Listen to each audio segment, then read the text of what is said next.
It's Joshua Uluibau. I'm 20 years old. I'm from Moala, Maloku.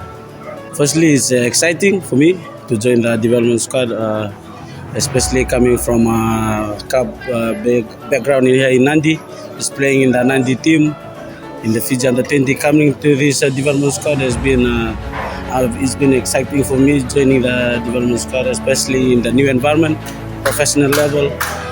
Especially at times when we train with the senior players. Just some of them, plenty of them, watch them in the TV.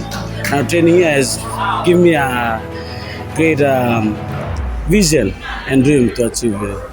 My future plans is hard work, just to hard work here in the, especially training with some of the well-known players like Surel, and yeah, it's been a challenge for me looking at them. So it's pushed me for the position that I'm playing to be better, and I wanna try and wear the senior jersey one day, and I know I can make it happen.